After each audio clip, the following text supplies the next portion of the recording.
स्वागत है दोस्तों। 9 अगस्त 2024 सुबह के लगभग 10 बजे का समय था।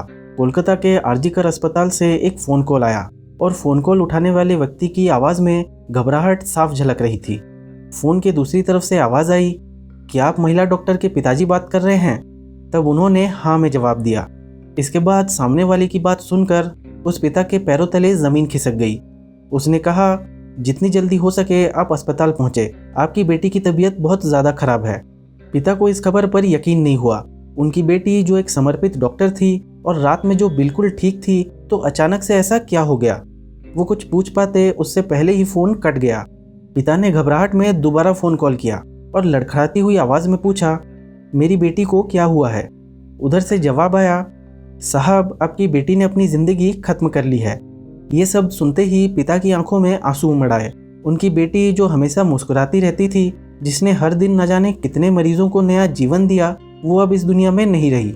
बेटी की खबर सुनते ही माँ भी फूट फूट कर रोने लगी। वो अंदर से टूट चुके थे, लेकिन अब बिना देरी किए वो दोनों अस्पताल की ओर रवाना हुए। लेकिन उन्हें नहीं पता था कि जब तक वो अस्पताल पहुँचेंगे, ये खबर पूरे शहर में आग की तरह फैल चुकी होगी। अस्पताल के बाहर भीड़ का जमावड़ा शुरू हो चुका था। कोई हैरान था तो कोई गुस्से में था कि ऐसा कैसे हो सकता है। वो कौन था जिसने इस निर्दोष महिला डॉक्टर की जान ली? और सबसे बड़ी बात, आखिर क्यों? ना केवल डॉक्टर और नर्सें, आम जनता भी सड़कों पर उतर आई। हर किसी की एक ही मांग थी, सीबीआई जांच और इंसाफ। इस घटना ने इंसानियत को शर्मसार कर दिया था। जिसने भी इस खबर को सुना वो हक्का बक्का रह गया। लेकिन ये कहानी यहीं ख़त्म नहीं होती। ये तो बस शुरुआत है। इस दर्दनाक घटना के पीछे का सच क्या है? कौन है इस हैवानियत का जिम्मेदार? और आखिर क्यों? इन सवालों के जवाब जानने के लिए हमें इस रहस्य के तह तक जाना होगा। लेकिन उससे पहले अगर आपने अब तक पाठक चैनल को सब्सक्राइब नहीं किया है, तो जल्द से जल्द चैनल को सब्सक्राइब कर बेल आइकॉन का बटन दबा दें, ताकि आप तक ऐसी ही अपराध से जुड़ी सच्ची कहानियाँ पहुँचती रहे। आज की कहानी आरजीकर मेडिकल कॉलेज की है और इस कहानी ने पूरे देश को हिला कर रख दिया। ये कहानी कोलकाता वेस्ट बंगाल की है, जहां एक बहुत ही होनहार और समर्पित महिला डॉक्टर चेस्ट मेडिसिन विभाग की पोस्ट ग्रेजुएट स्टूडेंट थी और अपने पेशेवर जिंदगी में नई ऊंचाइयों को छू रही थी। ये महिला डॉक्टर जिसने अपने ज़िंदगी के आखिरी समय पर असहाय यातनाएं सही, वो एक साधारण परिवार से आई थी। बचपन से ही उसे शिक्षा का महत्व समझ आ चुका था और उसने अपनी मेहनत और लगन से मेडिकल की पढ़ाई पूरी की। वो अपने माता पिता की उम्मीदों पर खरी उतरी थी और परिवार की पहली डॉक्टर बनने का गौरव हासिल कर रही थी। उसकी सफलता न केवल उसके परिवार के लिए गौरव की बात थी, बल्कि वो अपने समुदाय के लिए भी प्रेरणा बन चुकी थी। मेडिकल कॉलेज में उसने खुद को साबित करने के लिए कड़ी मेहनत की। उसे हमेशा से ही मरीजों की सेवा करने की प्रेरणा थी और उसने अपने परीक्षण के दौरान जूनियर्स और सीनियर्स के साथ मिलकर काम किया। वो हमेशा मुस्कुराते हुए मरीजों की सेवा करती थी और अपने काम के प्रति समर्पित थी। लेकिन कोई नहीं जानता था कि यही समर्पण एक दिन उसे भयानक अंत की ओर ले जाएगा। 8 अगस्त 2024 की रात 11 बजे उसे उसकी मां का फ़ोन कॉल आया। मां ने हर रोज़ की तरह अपनी बेटी की खैर खबर ली। बेटी ने भी मुस्कुराते हुए जवाब दिया, मां मैं बिल्कुल ठीक हूँ। उस समय वो मरीजों को देखने जा रही थी और ये उनकी आखिरी बातचीत थी। माँ को ये संतोष था कि उनकी बेटी काम में व्यस्त है और सुरक्षित है, लेकिन किस्मत कुछ और ही खेल खेल रही थी। रात 12 बजे के आसपास जब सभी लोग अपनी थकान मिटाने के लिए सोने की तैयारी कर रहे थे, डॉक्टर ने अपने 2 सहयोगियों के साथ हंसी मजाक करते हुए खाना खाया। खाना खाने के बाद उसने कहा कि वो काफ़ी थकी हुई है और अब सोने के लिए 4th फ्लोर में मौजूद सेमिनार हॉल में जा रही है। किसी ने सोचा भी नहीं था वो आखिरी बार होगा जब वो किसी के साथ मुस्कुराते हुए देखी गई।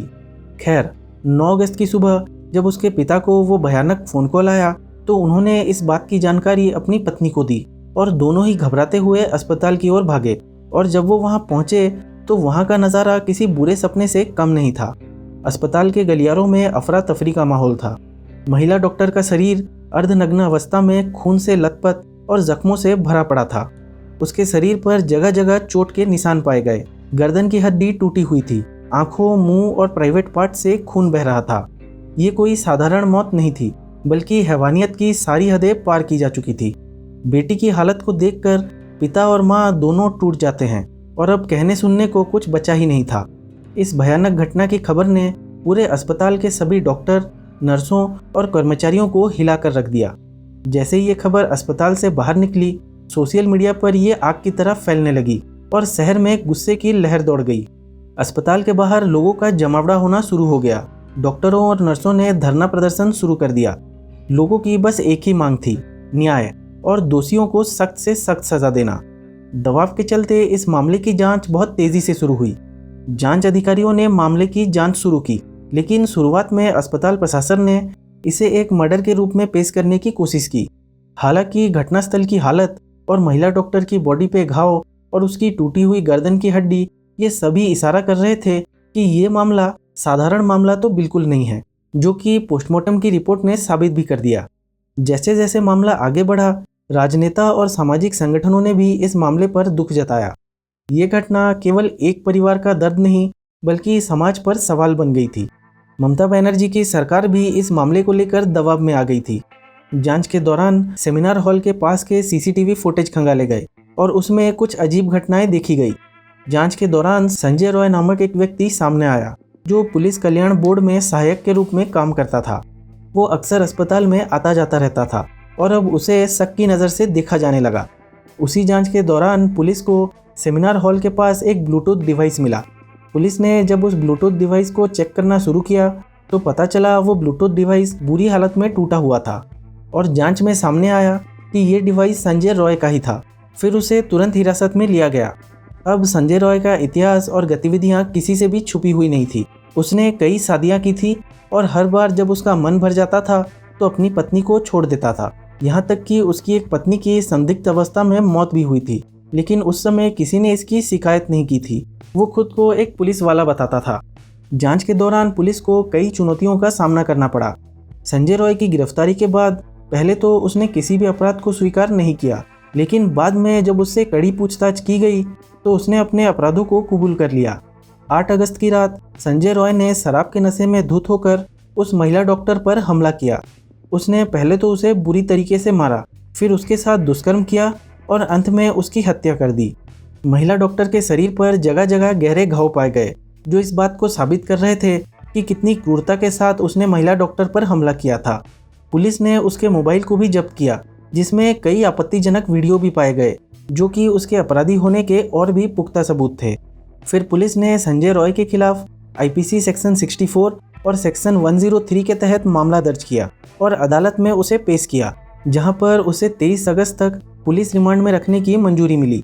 बाकी अभी ये मामला चल ही रहा है, तो हो सकता है कि उसमें और भी नए नए खुलासे हो। इस घटना ने हमें ये सोचने पर मजबूर कर दिया है कि हमारा समाज किस दिशा में जा रहा है और समाज में महिलाओं की सुरक्षा के लिए केवल कानून ही नहीं, बल्कि समाज की सोच और जागरूकता भी महत्वपूर्ण है। हमें ये समझना होगा कि महिलाओं की सुरक्षा केवल एक कानूनी मुद्दा नहीं है, बल्कि एक सामाजिक मुद्दा है और बचपन से ही हमें बच्चों को सिखाना होगा कि नारी शक्ति ही जीवन है।